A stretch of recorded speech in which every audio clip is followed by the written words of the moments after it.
Hey, welcome back to the mitral session. We had a very exciting aortic session, and I'm looking forward to this great mitral session. And I'm joined by a fantastic panel, Anita from Chicago. I got to get used to saying that, Anita, but I will get it. Nicolas is joining us too, Manaf from New York, and Scott from Canada. So yeah, everybody's moving around. But we have a really exciting mitral session. We're going to get straight into it, so we have more time for discussion.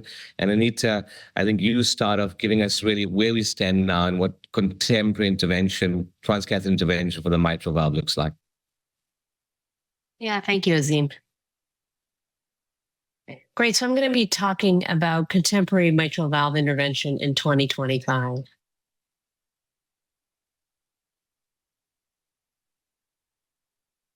These are my disclosures.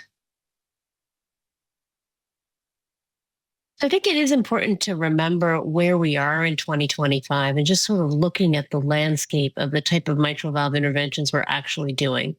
And so the vast majority of transcatheter mitral valve interventions performed in the US are actually mitral TIO procedures.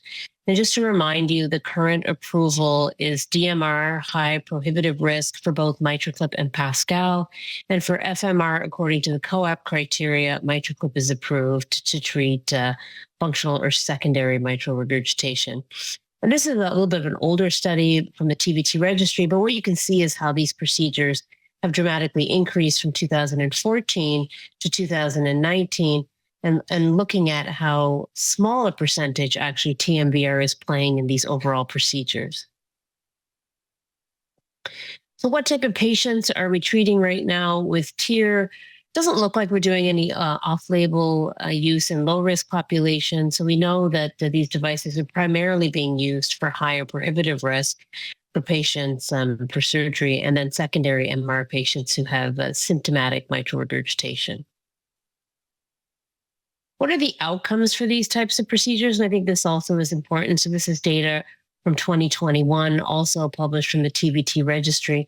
And what we can see is that these procedures overall are very safe, low adverse events, improvement in outcomes over time in this high risk and prohibitive risk population with primary MR and those with secondary MR. And this is based essentially on almost 34,000 TIO procedures performed in the US over this time period. So what are the outcomes that we can think about in this contemporary cohort of patients? So this is data from MitraClip from their Expand G4 Core Lab adjudicated data. And what you can see is in contemporary practice, we're able to reduce mitral regurgitation to less than or equal to mild in 90.7% of patients in the newest generation of the device, 88% in sort of that older generation. And in fact, even when you look at more complicated anatomy or more challenging anatomy, we were able to successfully treat patients in the majority of cases. Perhaps the MR reduction reduces when we have patients that are a little bit more risky or a little bit more challenging anatomy, but still 75%, if you look at that lower right-hand corner, are getting to MR less than or equal to 1+. And obviously what's good for the therapy is having multiple different devices that we can use. And the CLASP 2D trial was presented a couple of years ago using the Pascal device for transcatheter edge-to-edge repair. And this randomized trial randomized patients to either the Pascal system or the MitraClip system to evaluate both safety and effectiveness. And what you can see is the almost equivalent MR reduction in patients and results that are sustained. So regardless of the type of therapy used, TIO can be successful in patients, whether you're using a MitraClip device or a Pascal device, and you get significant and sustained MR reduction at 2 years. Similar data as well from the Pascal device in the CLASP 2D registry. It's in these patients with degenerative mitral regurgitation, and again, challenging anatomy. So moving outside the sort of A2, P2 zone, which is contemporarily what we're treating with TIO, you can see that even in this challenging anatomy, TIO with Pascal, a newer device, is also very successful in treating these patients. And in their follow-up at 6 months, 92.4% of patients had an MR less than or equal to 2+, 56% achieving MR less than or equal to 1+. So can be successful in those patients with challenging anatomy. There is a trial ongoing, and so I'll mention this very briefly, in moderate surgical risk patients with degenerative or primary mitral regurgitation, there is a trial randomizing patients to either TIO or surgical repair. Enrollment is hoped to be completed this year. And this will be interesting data. It's going to have 10-year follow-up. They'll give us some indication on whether or not we can go outside this surgical high risk or prohibitive risk and treat these patients safely. So some interesting data that came out at the end of last year, looking at, and I think this is important when we think about surgery versus transcatheter edge-to-edge repair. This was a trial that was performed last year in Europe and published in the New England Journal of Medicine, and essentially showed, randomizing patients to either surgery or TIO for secondary MR. We've never had a trial like this done before. We've had this done in primary degenerative MR, but this was an interesting and important trial that showed us, what is the comparison if you treat these patients with either TIO or surgery, how do they do? And essentially what they found was TIO was non-inferior to mitral valve surgery with respect to the hard outcomes of death, rehospitalization for heart failure, stroke, or reintervention when we're looking at secondary MR. But it did have an important safety signal showing that TIO was actually much safer than surgery if you look at this lower graph in terms of major adverse events. That a huge difference in terms of death of any cause, again, non-inferior to surgery, but certainly a benefit from a safety point of view. So if we move on for TIO, and this is something we've had the most experience with, and this is unfortunately the only real accessible device we have, we need to think about how an interventionalist requires a toolbox, much as way surgeons require a toolbox to treat mitral regurgitation. And so if we think about what surgeons have access to, are there three essential tools? They have leaflet strategies, which they use substantially less, but they do leaflet resection. They have chordal strategies, and they have annuloplasty strategies.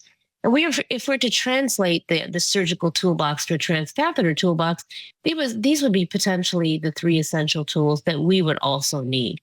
And so we've already talked about where we are in 2025 with leaflet strategies, but what about chordal strategies or annuloplasty? So no approved device yet, but this is a very interesting device, which has started again in the US in feasibility trials, the CardioMech. And what's really interesting about this device, it's fully percutaneous, it's transfemoral, and it's transeptal. And it allows us to do these chordal replacement strategies for patients with primary MR. We can do live chordal tensioning on a beating heart under echo. These are both repositionable and retrievable. And we're able, to preserve potentially future surgical or other transcatheter options. This is another chordal approach, transeptal, with the neochord nexus. There is a cord placement monitor that allows us to indicate if we have leaflet capture. There are papillary muscle anchors to anchor these cords, and we can put multiple cords from a transcatheter point of view on a single anchor. And this is also in the EFS stages. If we try to think about annuloplasty, which is something that we would love to have access to, if we look at the mitral valve repair technique toolbox from the STS database, what we can see is surgeons are predominantly using annuloplasty to repair their mitral valves. These are the other tools they're using. And obviously, this is something as interventional cardiologists that we would love to have access to or have as a part of our toolbox.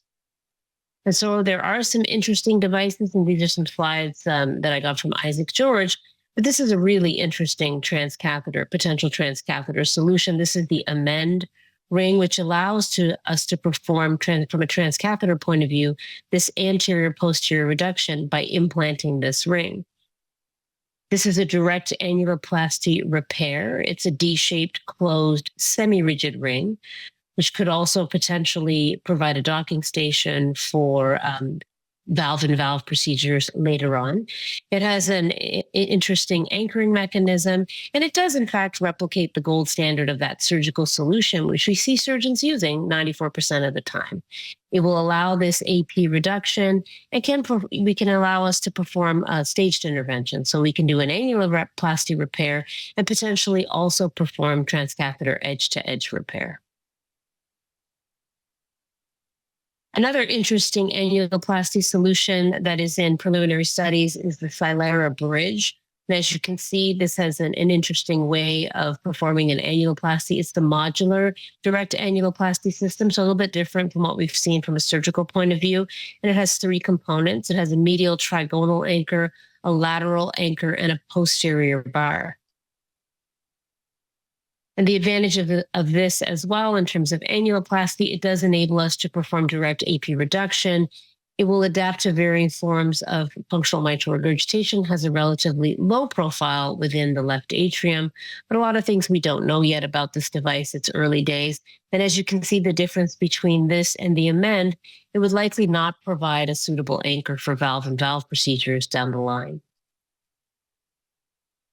This is a little video of what this would look like. So as you can see, you can adjust this accordingly in order to reduce the AP diameter.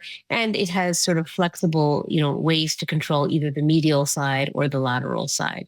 So you can cinch this down and perform a direct annuloplasty, although not in the way that we're accustomed to. So to summarize, it's interesting days. We do, however, acknowledge that mitral TEER is the dominant transcatheter strategy for the treatment of both primary and secondary mitral regurgitation. We do know that in terms of FMR, if we look at a data comparison between surgery and TEER, that TEER shows non-inferiority for clinical outcomes, however, superior safety. And we know we have good outcomes from mitral TEER. What we don't, however, is this toolbox approach to mitral valve repair. And that's ideally what we need. But there are some new technology that are in studies, particularly transcatheter chordal repair and annuloplasty techniques that are promising and hopefully will add to our current toolbox approach. Thank you. Thanks, Anita. That was fantastic. We also have Neil on our panel. Thanks for joining, Neil. So there was a question from the audience, Scott, and I'm going to put the question to you. And the question is, are the current guidelines too restrictive on TEER and the kind of patients we can treat with TEER? I think these guidelines are in evolution too. Certainly, they're a little bit on the conservative side, but they are based on data. And that's where we can hang our hat right now. I do think we need to do a better job of education, even in what is in the guidelines. The example is functional MR, that is 2A for TEER and 2B for surgery. But I have to say, I've seen still a lot of patients being directly sent for FMR to some of our surgical colleagues, depending on the geography. So I would urge us to start there first before we really go outside those. Thanks. Neil, we had COAPT that led to the Class 2A indication. Let's just talk about the guidelines some more. And now we've had more studies in the last year, Reshape, Matterhorn. Do you think we need to update the guidelines? What is your current practice in Canada as regards to treating patients with mitral regurgitation? Yeah, I mean, the functional MR indication, I think, is the strongest. We're really trying to promote knowledge translation amongst heart failure colleagues that the TEER is really a tool, it's an adjunct to treating heart failure, and it helps to create synergy with medical treatment. We just treated a patient like this a couple of days ago, and now cardiorenal syndrome improving. So we still have a long way to go in education of heart failure colleagues. I think the indication personally could now be Class 1. We've had a number of trials, let alone registries, which all show quite consistent findings. Yeah, absolutely. Nicolas, we got I completely agree with Anita. We need a toolbox approach to mitral valve repair. Anita didn't touch on replacement, though, because she was focused on repair. In Europe, you actually have a TMVR device approved, which is the Tendyne device. What role does that play in your practice when you tackle patients with mitral valve disease? Well, to be honest, very limited. Very limited. Why? Because it's a transapical approach, and we have been walking away from this strategy for a long time now. And I think what we tend to underestimate is the disease state of the ventricle in a patient with particularly functional MR. so severe secondary MR. Those ventricles are much more diseased than, for instance, a patient with severe aortic stenosis, despite the fact that you may see more or less preserved ejection fraction. So the uptake is limited, and I think we are very much looking forward to, for instance, the M3 device that also now is getting CE approval. And I think there the uptake will be more dramatic. I think that's actually a great segue to our next presentation, because I think Manaf is going to show us a novel technology for transcatheter mitral valve replacement that addresses some of your concerns, the fact that it's not transapical, but also maybe addresses some of the other challenges that we could see with the uptake of TMVR devices. So Manaf, why don't you give us your presentation? Thank you, and good afternoon. Thanks very much for having me. No disclosures. So I'm going to be showing basically a case with a little bit of information thrown in. So this is a patient who's 81 years old. You see there her comorbidities, has a history of lung cancer, which was treated and is in remission.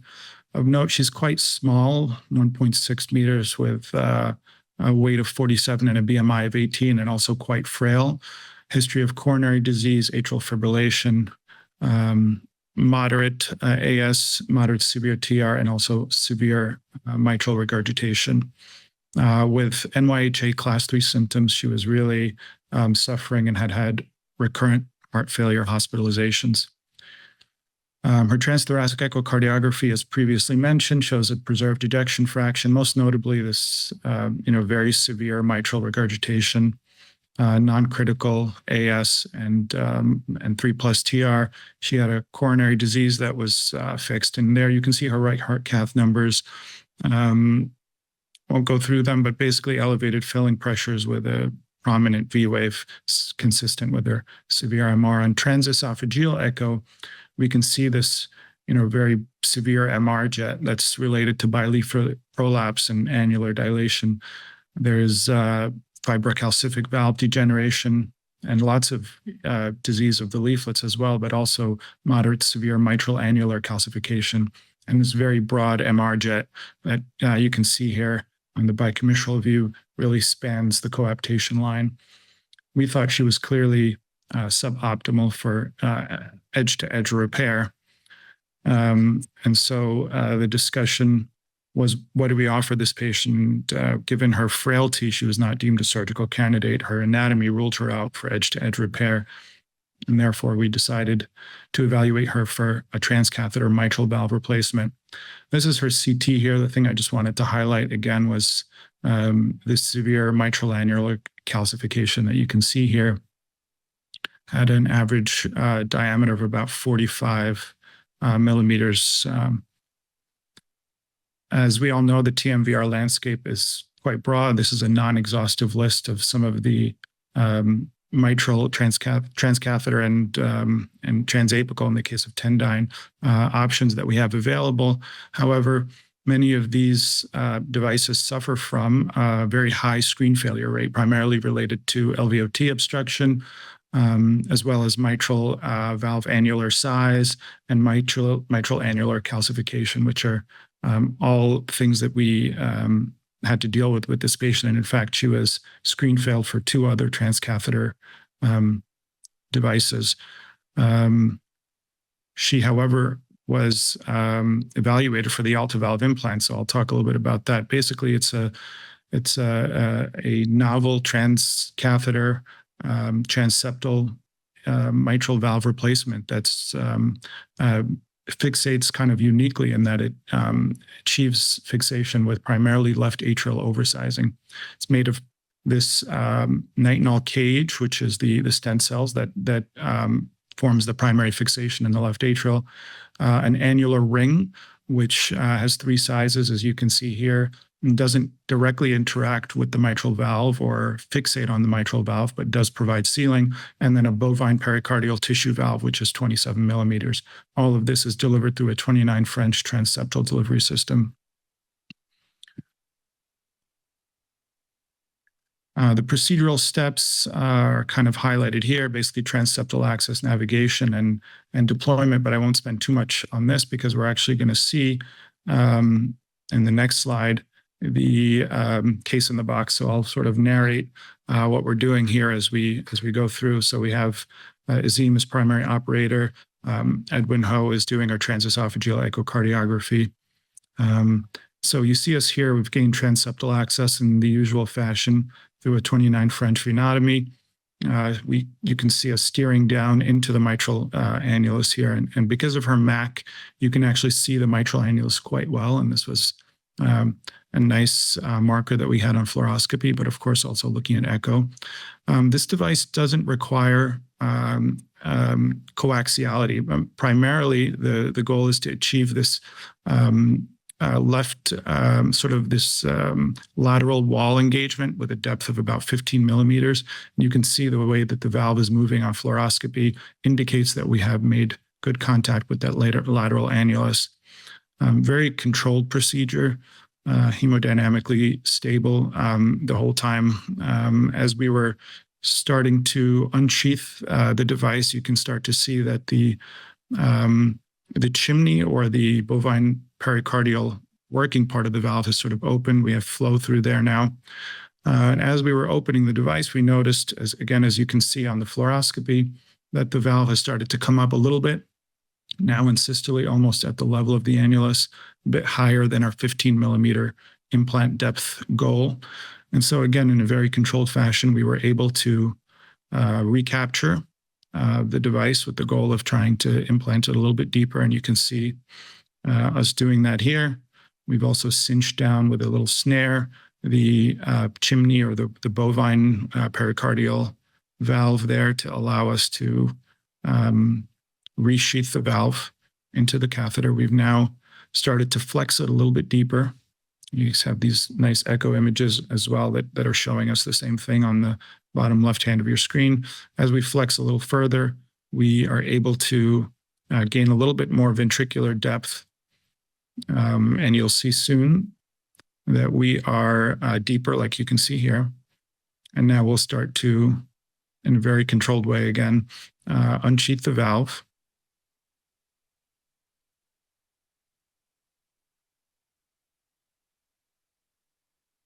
Now we have this increased depth and we're, again, unsheathing the valve.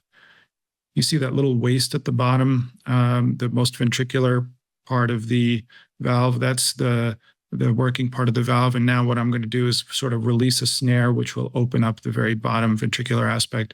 And again, at this point, we have a functioning mitral valve, which again allows us this really stable hemodynamic picture as we continue to deploy the rest of the valve, because at no point are we rushing or obstructing mitral valve flow. We have this, functional valve as we work on deploying the rest of the atrial cage. And here we're sort of in the final stages of unsheathing the valve and deploying the implant. The atrial cage is sized by the company based on the patient's CT scan and comes in many permutations. So in this case, we had an 80 millimeter tall and 80 millimeter wide atrial cage. And then that's paired with the annular ring, again, based on the patient's anatomy. So here we are sort of doing the last steps of the deployment. The valve is fully retrievable up until the final release of the cap. So as you can see in a second, we're going to remove the snare that was wrapped around the very bottom of the valve. That's going to be the next step. And then we'll release, that's what's happening in this step. And then we'll release the atrial cap, which is, again, the point of no return, at which point we are not able to recapture. But at this point, we've evaluated with echo. We're very happy with the position and the way the valve is sitting. There's no LVOT obstruction, minimal PVL. And then we go ahead and release the atrial cap there, and you can see us pulling that into the catheter. And that's basically the procedure. This is just a close-up of some of our post-procedural transesophageal echocardiography. We see a really nice implanted mitral valve here, it sort of tilts away from the LVOT and the aortic valve, which is a design feature that sort of takes advantage of the natural shape of the LA, and the valve often deploys in this way. Fortuitous, design because of the high LVOT screen failure, LVOT obstruction screen failure rate that was previously mentioned. Good hemodynamics, trace PVL. This patient had a bit of a prolonged hospital course, but eventually went home and is doing quite well. A quick word about the pivotal trial for the Alta valve called the Atlas clinical trial. Started enrolling in the United States and Europe late last year. There's two distinct cohorts, non-randomized cohorts, a 3+, 4+ severe MR, and another cohort which includes the same level of MR, but in patients with moderate to severe mitral or annular calcification, which is, again, one of the strengths of this valve, enrolling up to 350 patients. And with that, I'll conclude and open it up for discussion. Thank you, Manaf. That was great to see a novel technology that's transeptal for TMVR. We're running a little bit late, so what I'm going to suggest we do is this was a good segue to talk about, the future and novel technologies. And so we're going to move directly on to Scott, and we'll have a quick final discussion after Scott's presentation. All right. Thank you very much. And so in order to help understand the future, what I thought we'd do is we'd also take just a little bit look at the past and the present, because that also gives us a better sense of where the limitations are that the future needs to address. In terms of transcatheter mitral interventions, it's a veritable landscape of options, things that address the valve at the annulus, below the annulus, the leaflets, cords, or even replacement. But for all of that, one of the key things is understanding that pathology really does matter.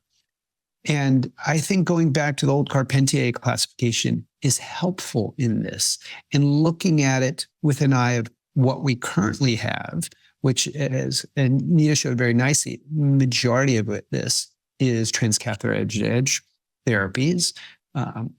There is a number of things that are developing, as you can see here, that, and Anita demonstrates some of this really nicely, whether it's annuloplasty. We also have approaches that address the posterior leaflet, hemivalve technologies, chordal replacements, and then even, as was just seen very nicely, the valve replacement. All of this is an evolution. There's been a timeline to that, which, unlike an aortic side of things, has been a bit less impacted for the last decade. At present, we do have the TIO technology, which started with the MitraClip and then has evolved to a Pascal technology, both of which I think work very well for the majority of things, but with some variability in the outcome in complex disease, which is where our biggest hole is, and we need to do better on. This TIO technology, just taking a moment to trip down memory lane, came from the idea by Alfieri and colleagues of stitching the anterior leaflet to the posterior leaflet, truly edge to edge. But TIO does a little bit more than that. And our colleagues, led by Fred St. Gore and a number of engineers, came up with different ideas to do this. Keep these in mind as we look toward the future. His original idea was a butterfly stitch device that then from there would, pierce the leaflets, throw some stitches. But the key issue is, while this worked really good on a non-beating heart, as you can see by the bottom right image, it's very challenging on the beating heart. And so they came up with a number of ideas how to grasp those leaflets before the light bulb really went on. And this evolved into the current iteration, essentially, of the MitraClip.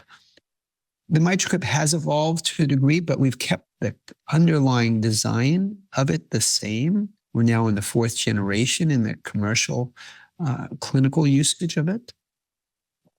We have some data, and the key things in the data, which shows us where the holes are, it comes from the Everest 2 trial, again, surgery, which really highlighted its safety. Perhaps not the same degree of efficacy as open surgical repair, but surprisingly enough, the clinical outcomes were very similar. And that's in degenerative disease and in functional disease. Surprisingly, I'm now considering the PASS as a co-op trial, but did demonstrate to us a significant benefit on patients that are already treated by medical therapy and still struggling. And that brings us to most current data, which comes from the Expand G4 registry, which I think in many ways is focusing our attention in how can we achieve the best results with the existing technology. And this gives us the target to shoot for with future technologies. The MR results has to be 1+ or less. And that's a fairly high bar. The Pascal technology that we now have too incorporates a spacer as well as the other key things. It's a smooth, rounded implant, so it allows us not to get stuck on cords or other places that we don't want to. It also has the spacer such that leaflets aren't pulled as tightly together. Perhaps it has some benefit in terms of reduction of stress on the leaflets. It was studied in the trial randomized against MitraClip. Again, the target is 1+ or less, and in about 3/4 of patients, either device is able to achieve that in straightforward anatomies. There are future devices, and this is where we get into the future now, that are still taking the same underlying TIER concept. There's Dragonfly, which isn't exactly future anymore. Just a few days ago, it got CE mark approval for it, as well as the Gemini 1 device, which with its scalloped arms is able to incorporate more of the degenerative leaflet into it and pull that together. In terms of other future technologies, we also have to look at annuloplasty, which Anita brought up briefly. There's been a number of different concepts, designs, cardioband, millipede, and so forth on it. Fortunately, it's been quite challenged by imaging, procedural efficiency, anchoring, and so forth. I think many of them is trying to re-understand how to do this. The key thing with annuloplasty, in my opinion, is it takes operator skill variability a bit more out of the equation and replaces that with consistency of the device technology. Some of the indirect annuloplasty concepts that go either through the coronary sinus or in the subvalve area has not found that same degree of consistent results and therefore have focused from the mitral regurgitation side to the cardiomyopathic side a bit more, but more to come from that. I'll focus a little bit more about what Anita also brought, which is probably one of the more interesting technologies, is the amend ring, because it's a hollow nitinol ring that's built in the left atrium, put down on the annulus, and then its anchoring technologies is a bit different. They replicate the surgical approach to putting stitches in the annulus. And therefore, so far, we have not seen any issues with pullouts or dehiscence of the ring yet. The results, again, are fairly consistent because the ring is the same shape and size.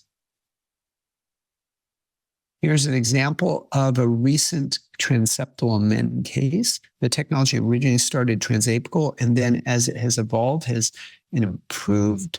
It's now done transeptally.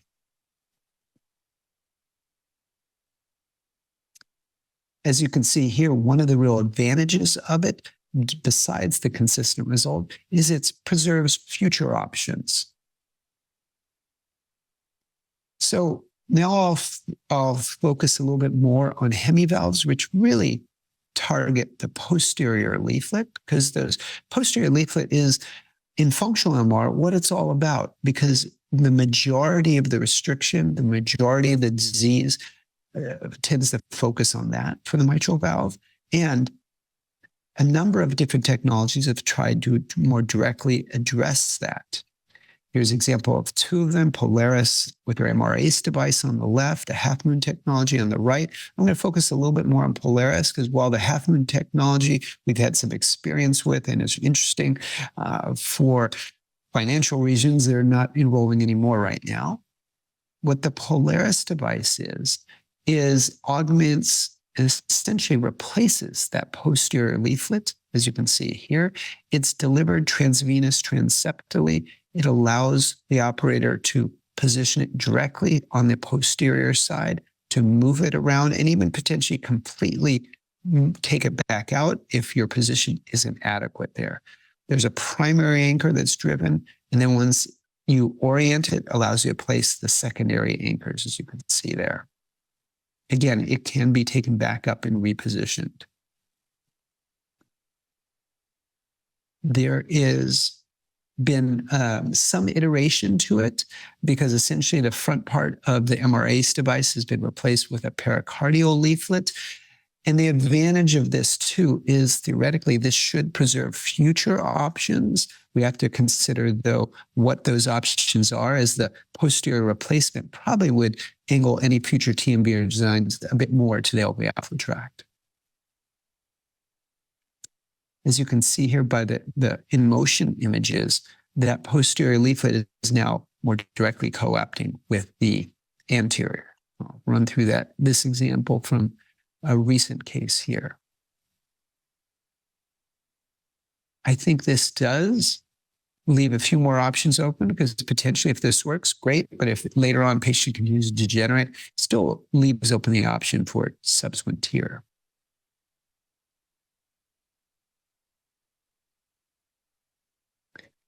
The other thing that's captured a lot of our interest for a while is how to replace cords, because that truly is one of the standard of surgical approaches, where EPTFE neocords are placed to anchor the prolapsing degenerative leaflet down to the existing papillary muscles. A number of companies have tried to do that in different ways. It's still in the early stages with varying degrees of success, but a lot of promise, as you can see here, in what the operators are doing from a transvenous transeptal approach. And this one I received from Azeem, is being able to anchor down those prolapsing segments here to either a point in the ventricle or actually the papillary muscles, which is a bit more physiologic. And that truly is preserving future options as well. This example shows nicely restoration of that line of coaptation in a flail segment of the valve. I think there's been a number of different iterations, and we're trying to also understand what happens over time as the ventricle downsizes and reshapes itself. This, I think, has much more promise when we're anchoring, as in this example, to the papillary muscles than some of the examples that anchor farther down toward the apex.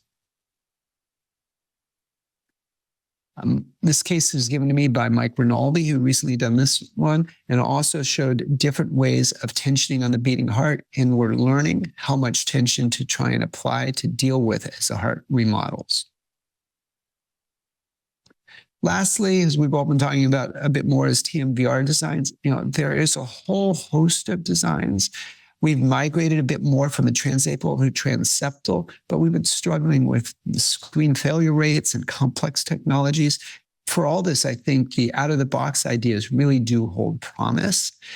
And there is a number of different ways to approach that. There's a lot more than you can see right here, but this whole field is still in evolution. There's been 3 designs that have gotten into pivotal trials. We're hoping we get data out of the Summit trial, particularly at Tendyne and MAC by the fall in TCT.